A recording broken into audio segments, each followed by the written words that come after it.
Hello everybody and welcome back to another War Thunder video. Today we're going to be discussing what I feel is one of the major issues holding back War Thunder's growth. I've chosen to call this the Big Three problem. What do I mean by that, you may ask? Now bear with me while I explain. Currently we have a total of 9 nations in War Thunder. There's America, Germany, Russia, Britain, Japan, China, Italy, France, and Sweden.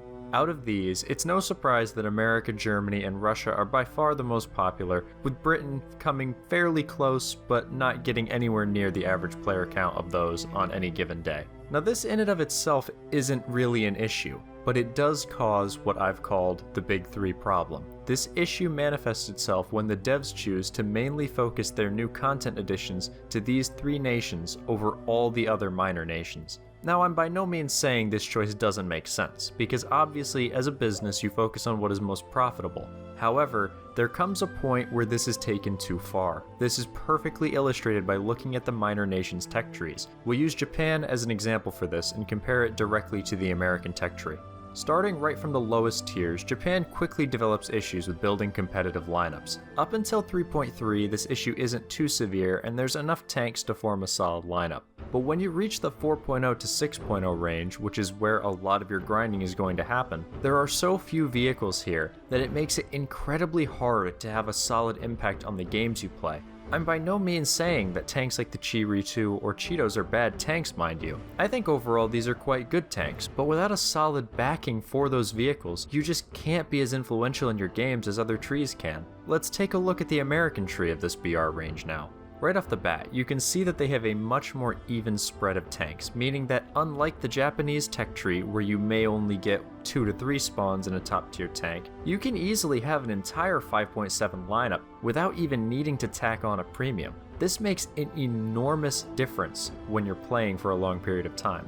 Now of course some of this is partly due to Japan not producing as many tanks as the Americans, but this issue isn't specific to Japan and extends to basically every nation aside from the Big Three, as well as Britain. Japan and China as of this video don't even have a top BR tank, and China only sits with a 9.7 as its tree's top vehicle. And again, yes, there is some legitimate reason for this, due to less vehicles being available to be added, but I feel that a good chunk of the blame can be leveled at the devs. And this isn't just me putting on a tinfoil hat, because there's blatant evidence of this. For this evidence, let's turn our attention now to France.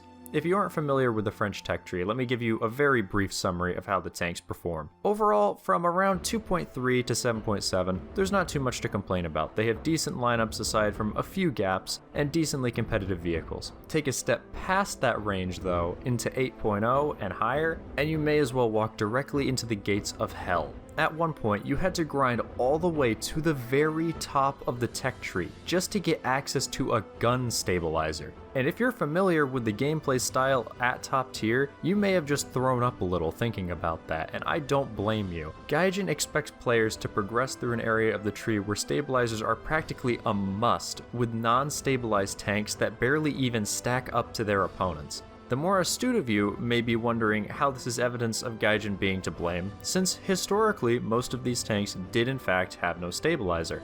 Well, the proof comes with a little tank you may know as the AMX-30 Super. Want to take a guess what this tank has that the others don't? And if you said superior armor or mobility, you have not been paying attention. It of course is given a stabilizer.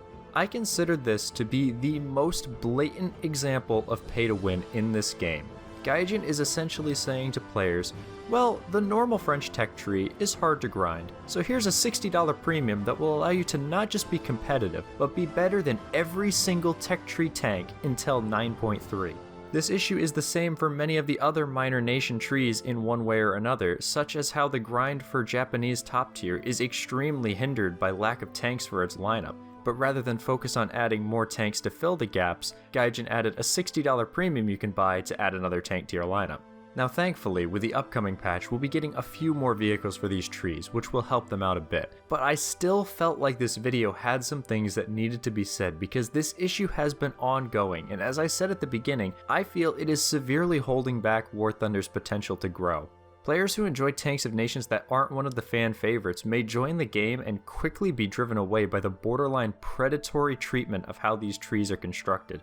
This is also compounded when just about every event vehicle given out that's worth its salt is given to the big three, the nations that already have no need for more tanks or aircraft. Now this doesn't directly drive players away, but it prevents new players from coming in, as they may have an interest in that new event vehicle. Now I do have a solution, because I'm not just going to go and attack Gaijin over something like this without at least proposing a solution. And the solution I propose is not that the devs cease all work on the popular nations, because obviously that's not a logical decision for anyone. All I'm asking is that we get some more attention towards these other trees in one way or another, even if this is just to add a mid-tier event tank every now and then, or some minor buffs to existing tanks to help them become more competitive against an ever more powerful opposition.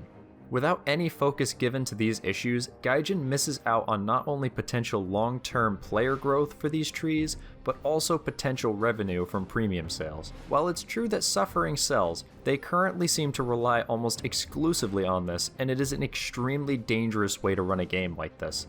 If any competitor were to appear on the scene, Gaijin would very quickly be in for a rude awakening of what happens when you constantly punish your player base, who are the ones you rely on for your paycheck at the end of the week. I do apologize if this video got a little bit ranty for you guys, as I don't want to become just another content creator who makes videos like this every week where I complain about something in the game. I just hope you can see why this issue is serious and agree with me on how I feel about the subject. If you don't and think I'm entirely wrong, or you have something to add to this, please don't hesitate to drop it in a comment down below. I'd also greatly appreciate if you help this message to spread by sharing this video with your friends, as well as leaving a like on it. If you want to see more videos on War Thunder, please consider checking out my channel page and subscribe if you like what you see. Regardless of what you choose to do, have a great rest of your day, and I sincerely hope to see you in a future video.